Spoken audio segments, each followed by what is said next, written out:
Boa tarde, pessoal. Boa tarde. Hoje, dia 27/10, 2h20 da tarde, véspera da grande final sul-americana, Fortaleza contra a LDU lá em Montevidéu, no estádio do Maldonado.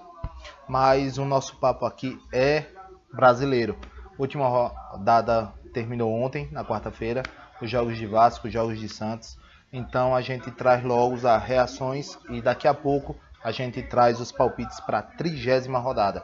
Campeonato já acabando. CBF hoje informando que o campeonato vai até dia 6 de dezembro, aumentando mais 3 dias. Terminará no meio de semana.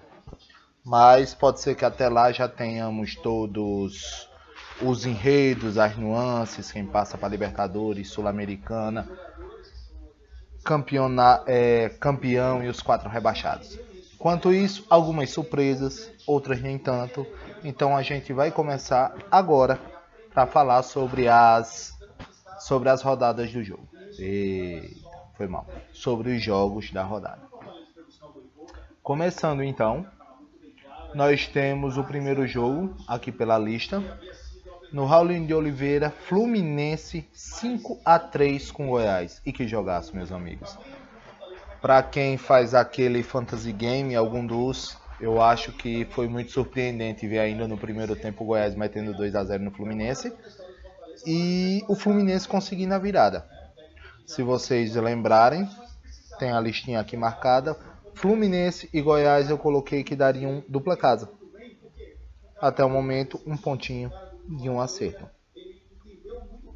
E é difícil, é isso que a gente tenta falar. O Fluminense tendo time, que jogo fez Keno, que jogo fez John Arias, são peças fundamentais no time de Diniz. E querendo ou não, ele mostrou porque ele treina.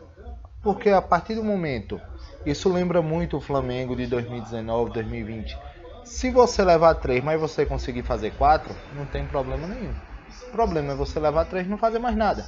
É muito difícil isso, mas o Fluminense conseguiu, exaltou o bom futebol. Infelizmente, para quem escalou o nosso colega Cano, não deu certo. Mas 5-3 primeiro jogo, primeiro acerto.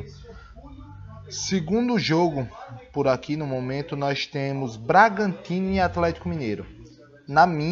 Ao meu ver, Bragantino e Atlético Mineiro eram um dos melhores jogos.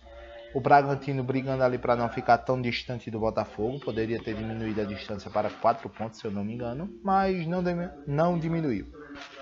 Então, o Atlético Mineiro foi lá. Tem nada a ver com isso. Hulk esmaga e fez o gol 2-1. Certo? Então, a gente coloca um acerto, um erro. O terceiro jogo que foi marcado aqui vem Atlético Paranaense e América Mineiro. América Mineiro é um dos times que já estão na Série B 2024, já é certo. Atlético Paranaense tenta buscar ali por uma vaguinha que entre para Libertadores ou pré-Libertadores. É tanto que está em quinto colocado no momento e briga por isso. Porque se parar para pensar, o Bragantino está com 52 e é o vice. A diferença é muito pouca, é 4 pontos apenas. E como foi colocado, Atlético Paranaense vencer o América Mineiro. Mais um acerto. Continuando, tivemos o atropelo, tivemos Palmeiras e São Paulo.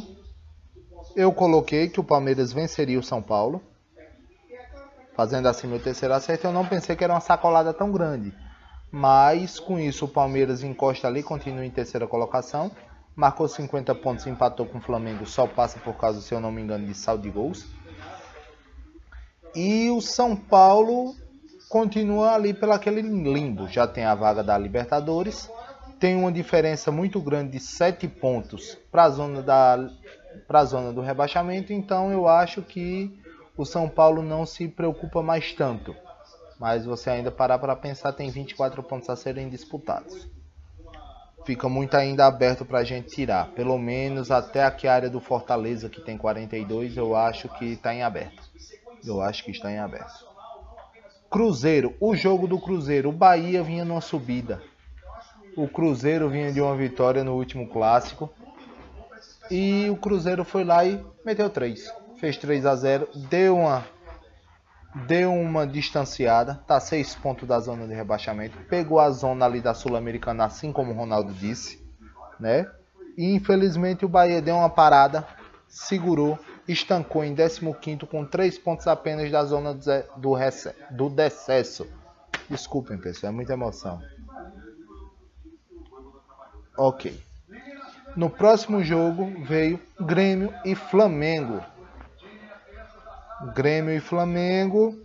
O Grêmio finalmente conseguiu uma vitória em cima do Flamengo de Tite. Mostrar que conseguiu a vitória, conseguiu aquelas 2 vitórias, não ia dar aquela arrancada meteórica, porque é necessário trabalho. Porque, digamos, só um exemplo, às vezes, quando eu tô com um tempo um pouco vago, eu começo a dar esses pensamentos loucos.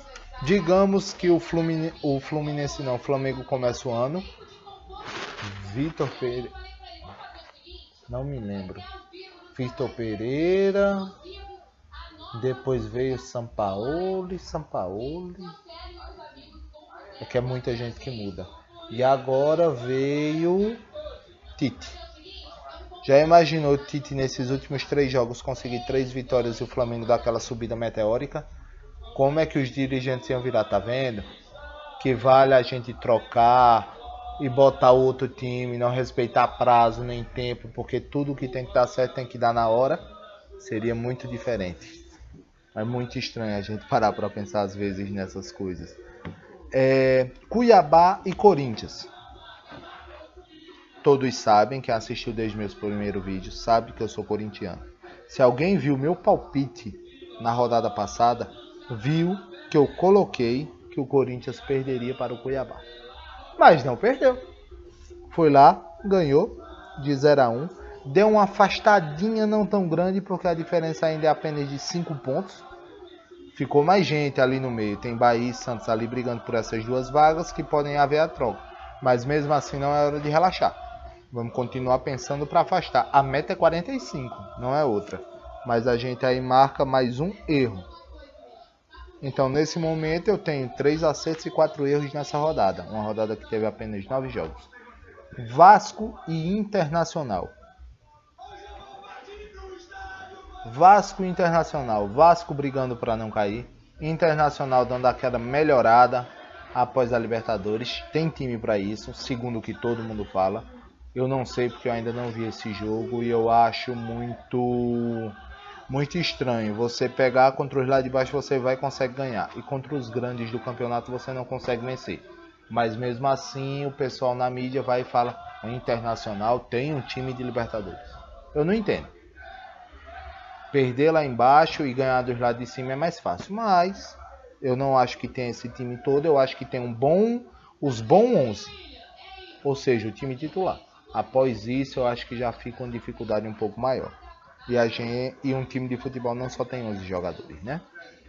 Então, eu coloquei que o Vasco venceria. Por causa da crescente, a mística de São Januário e tudo mais. Levei chapéu. Quem ganhou foi o Internacional.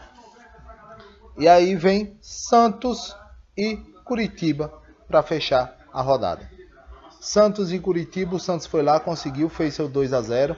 Teve um pênalti pro Curitiba para descontar um pouquinho, mas nada que atingisse ou nada que abatesse o time do Santos. A vitória veio, conseguiu respirar um arzinho um pouco mais puro. Tá ali com 33, é o primeiro time fora da zona, ainda tendo a briga de Vasco e Goiás ali por baixo, que um tem 30 e outro tem 31. Como eu lhe disse, Curitiba e América Mineiro não faz mais medo a ninguém, porque o Curitiba, para poder sair, precisa de 13 pontos. O América, para poder sair, precisa de 14. São cerca de 6, 7 jogos, onde agora só teremos 9. Então o Santos acertou. Com isso, fechando assim, nós tivemos 5 erros e 4 acertos. Só que agora vem os pontos de bônus. Atlético Paranaense e Santos seriam meus times favoritos. Com isso, ambos conseguiram a vitória. Eu aumento mais 2 pontos para cada. Terminando assim a 29ª rodada com 6-5 entre acertos e erros. A pontuação bateu, querendo ou não, mas não é do jeito que eu pensava, não era do jeito que eu imaginava. Porque no caso da última para essa já teve um decesso na pontuação. Ou seja, o campeonato já está ficando mais difícil de ler. A vitória do Cruzeiro em cima do Bahia não era esperada. A vitória do Grêmio em cima do Flamengo não era esperada. A vitória do Corinthians em cima do Cuiabá não era esperada. Então são apenas pequenas nuances que acontecem no jogo que a gente não consegue adivinhar. Mas voltando a falar, foram no total não. No placar normal de jogos, foram 4 acertos e 5 erros. Tendo a pontuação dobrada de alguns jogos, como foram o caso de Atlético Paranaense e Santos, que seriam os meus favoritos, ficou 6-5. Eu consegui ultrapassar. Tá bom, pessoal. Tô agora terminando. 10 minutinhos de vídeo. Dá pra escutar numa boa, tranquilo. É só anotar. Vamos agora parar para pensar a próxima rodada. 30ª rodada, que se eu não me engano começa amanhã. Rodada que é um pouco menor novamente. Deixa eu dar mais uma olhadinha por aqui. Deixa eu ver. Palmeiras e Bahia, América e Grêmio, Atlético Mineiro e Fluminense, Goiás e Vasco, Atlético Paranaense e São Paulo, Corinthians e Santos, que jogo. Internacional e Curitiba, Botafogo e Cuiabá, Fortaleza e Cruzeiro, esse jogo deve ser cancelado. E a rodada daqui, 23/11. Ou seja, é jogo que também não terá. Porque, se eu não me engano, é o jogo que o Flamengo queria jogar no Maracanã. E teve aquela briga com a Conmebol, porque a Conmebol já está tomando conta do Maracanã para o jogo da final da semana que vem. Tá certo? Então essa rodada, se eu não me engano, só tem 8 jogos. Até o jogo do Botafogo ainda continua, então é aguardar. Daqui a pouco a gente aparece novamente com os palpites dessa rodada. Valeu, pessoal, muito obrigado. É o Lion, não tem jeito. Vamos torcer para vir mais esse títulozinho pro Fortaleza, pro nosso Nordeste brasileiro, pro nosso Brasil. Valeu, pessoal!